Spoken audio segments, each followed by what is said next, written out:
রামপুরহাটের ধর্ষক শিক্ষক শিরোনামে খবরে, কারণ যে কাণ্ড তিনি, একজন শিক্ষক তার পড়ুয়ার সঙ্গে এই ধরনের ঘটনা ঘটাতে পারবেন কল্পনারও বাইরে। তো তার বাড়ি থেকে কি পাওয়া গেল, আমার সঙ্গে অক্ষয় রয়েছে। অক্ষয়, অভিযোগ উঠছে বিকৃত মানসিকতার এই মনোজ পাল, যে বিকৃত মানসিকতার জন্য 6 বছর আগে তার স্ত্রী তাকে ডিভোর্স দিয়েছিলেন। অভিযোগ এরকমই। তার বাড়ি সার্চ করে কি পাওয়া গেল? দেখো অতনুদা, এই ঘটনা যখন সামনে আসছে প্রত্যেকেই অবাক হয়ে পড়ছে। তার কারণ একজন শিক্ষক এমনটা হতে পারে যে বাড়িতে ভাড়া থাকতো, সেই ভাড়া বাড়ি থেকে গতকাল উদ্ধার হয়েছে সেক্স টয়, ভাইব্রেটর, বিভিন্ন ওষুধ এবং বিভিন্ন সামগ্রী সেখান থেকে উদ্ধার হয়েছে।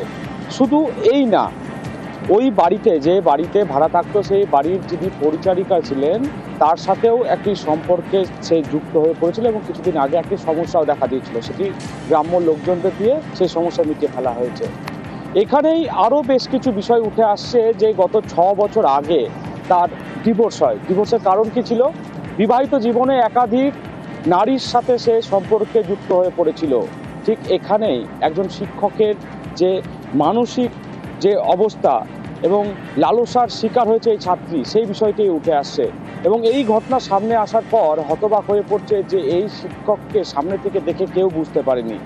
তার বাড়ি থেকে যে সমস্ত সামগ্রী উদ্ধার হলো এবং তার যে কুকীর্তি সামনে আসছে, হতবাক প্রত্যেকেই।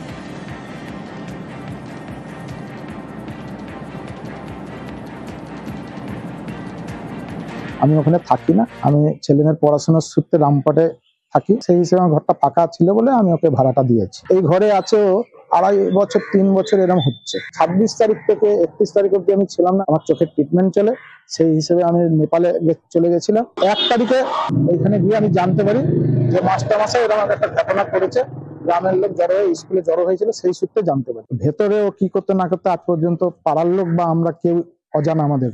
ও যে একটা শিক্ষক হয়ে ওই স্কুলের ছাত্রীকে সঙ্গে এরকম ব্যবহার করবে, সেটা আমরাও খুব দুঃখজনক ঘটনা, খুব মর্মান্তিক, এবং আমিও নিজে শোকাহত। আমরা এখনো রেকর্ডেড দেখতে পাইনি, তবে আমাদের কাছে যেটুকু খবর, গ্রেপ্তার হওয়া শিক্ষকের ওখান থেকে সেক্স টয়, তারপরে sex vibrator machine, sex gel, এই সব সামগ্রী নাকি পাওয়া গেছে।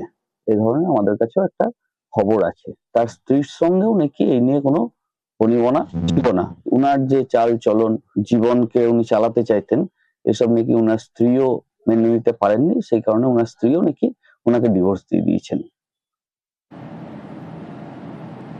অভিযোগ এই ঘরেই ছাত্রীকে আটকে রেখে ধর্ষণ এবং তারপর প্রমাণ লোপাটের জন্য তাকে মেরে টুকরো টুকরো করে সেই দেহাংশগুলো বস্তাবন্দি করে সেচ খালে ফেলে দিয়ে আসে।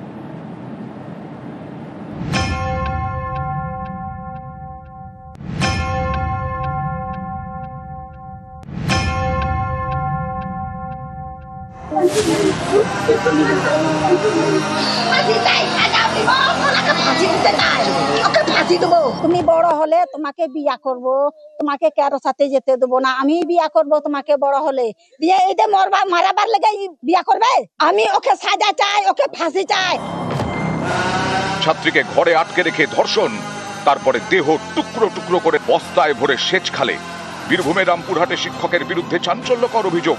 গ্রেপ্তার নিহত ছাত্রী স্কুলের শিক্ষক মনোজ পাল।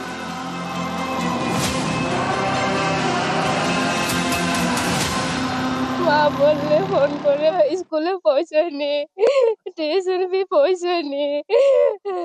আমরা ছুটে ছুটে আসলাম, 28 তারিখে পেয়েছি। মা বাবা সেদিন থেকেই খুঁজছিল, মাস্টারকে সন্দেহ হচ্ছে, এখন ওই মাস্টারের ফাঁসি চাইছি। তদন্ত যেভাবে এগোচ্ছে তাতে আমাদেরও সাসপেক্ট যে তাকে প্রথমে ধর্ষণ, পরে তাকে খুন করা হয়েছে। রামপুরহাটের 12 মেশিয়ার বাসিন্দা, বছর 13 আদিবাসী ছাত্রী। পরিবারের দাবি, 28 অগস্ট টিউশনের জন্য বেরিয়ে নিখোঁজ হয়ে যায় ছাত্রী। সেদিনই রামপুরহাট থানায় নিখোঁজ ডায়েরি করে পরিবার।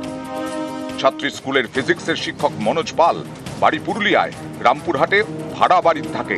নিহত ছাত্রীর পরিবারের অভিযোগ, একাধিকবার শারীরিক সম্পর্কের প্রস্তাব দেয় শিক্ষক মনোজ পাল। একবার বলেছিল একটু বড় হোক রাখবো, আর একটু বড় হোক রাখবো। বিয়ে করার প্রস্তাব দিয়েছিল। মঙ্গলবার গ্রেফতার করা হয় শিক্ষককে। পুলিশের দাবি, সেদিনই জেরায় খুনের কথা স্বীকার করে ওই শিক্ষক। প্রাথমিক অনুমান, ছাত্রীকে ঘরে আটকে রেখে লাগাতার ধর্ষণ করে শিক্ষক মনোজ পাল। তারপরে খুন করে দেহ টুকরো টুকরো করে বস্তায় ভরে। বস্তাবন্দি দেহ ফেলা হয় কালীডাঙ্গার কাছে একটি সেচ খালে। সেখান থেকেই মঙ্গলবার রাতে দেহ উদ্ধার করে পুলিশ। পুলিশের দাবি, দুটি হাত এবং দুটি পা পাওয়া যায়নি। ছাত্রীর যে দেহাংশগুলি উদ্ধার হয়েছে সেগুলি পচতে শুরু করেছে। নিউজ 18 বাংলা।